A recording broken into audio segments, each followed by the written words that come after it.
So, ayun na nga mga bossing, mga idolo, mga tropa, kamusta? As you can see, ini-scan na naman natin yung ating Wi-Fi router.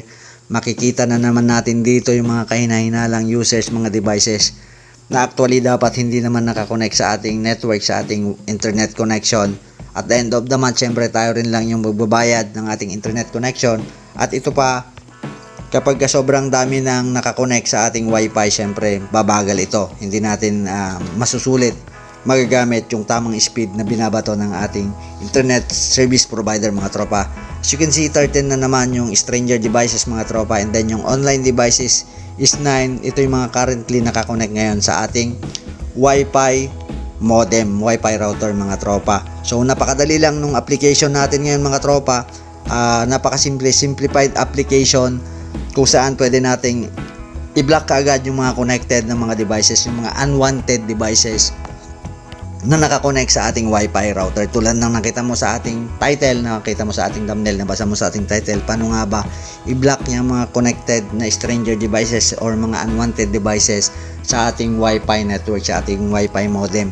So napakadali lang yan, mga tropa, pero bago ang lahat, kung bago lamang sa ating munting channel or kung na-search mo lamang tong ating video ngayon, kung pwede akong makahingi sa'yo ng subscribe, yan, maraming salamat, tropa. Malaking tulong yan para sa iko-unlad ikalalago ng ating munting channel. Kung pwede akong makahingi sa'yo ng like sa video na to, ayan, thank you in advance, mga tropa.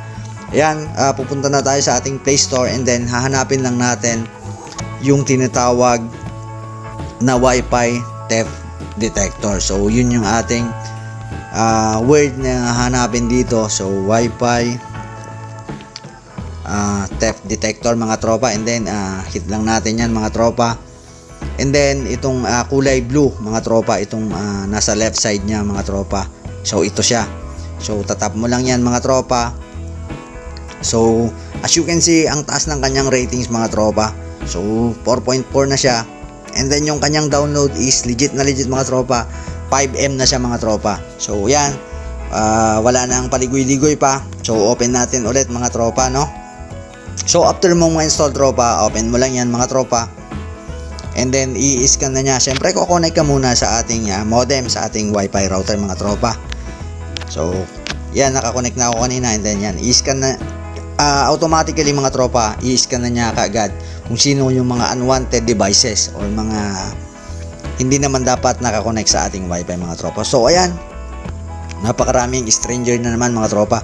So tatap natin itong mga online devices, kasi, mga tropa, itong mga stranger devices is hindi natin maibablock unless na mag-o-online sila. So dito natin kasi makikita yung kanilang IP address, mga tropa. So tatap natin yan, mga tropa. And then yan, so sobrang dami siyang mga unknown. So tulad nito, tropa, for example, itong unknown na to, mga tropa. So tatap mo lang yan, mga idol. Then kukunin mo lang itong tinatawag na IP address, mga tropa. So 192.168.61.107, mga tropa. Then scroll mo lang siya, mga tropa, and then pupunta ka dito sa baba sa block.thief device in router setting. So tatap mo lang yan. So mariredirect ka na sa ating mismong interface ng ating Wi-Fi. So ginagamit ko ngayon is Tenda F3, mga tropa. Then tatap mo lang siyempre dito sa right upper part, dito sa setting, or kung ano man yung Wi-Fi na gamit mo. Napakadali lang yan, pare-pares lang yung nilalaman ng ating mga router, mga kaibigan. So pupunta lamang tayo sa setting, and then pupunta tayo, mga kaibigan, dito sa bandwidth control or sa wireless connection, mga tropa. Tatap lang natin yung, mga tropa, and then yung nakuha nating IP address kanina is hahanapin natin dito, mga tropa. So ayan, 107 yung last nya. So ito siya, mga tropa, no? 192.168.61.107, mga tropa. So kapag itong setting niya dito, kapag so dito sa tapat niya, mga kaibigan, so kapag pinindot ko yan, ibig sabihin mabablock na siya, mga tropa. And then tatap ko tong okay, mga kaibigan, is mabablock niya itong unknown na to, mga tropa. So ganun lang kasimple, mga tropa.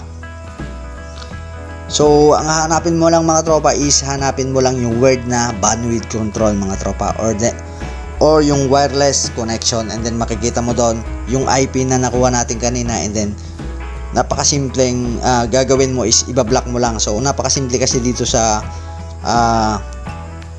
aking router yung Tenda F3 ko mga tropa, pupunta ka lang sa bandwidth control. So back natin mga tropa, no? Pupunta ka lamang dito sa bandwidth control mga tropa.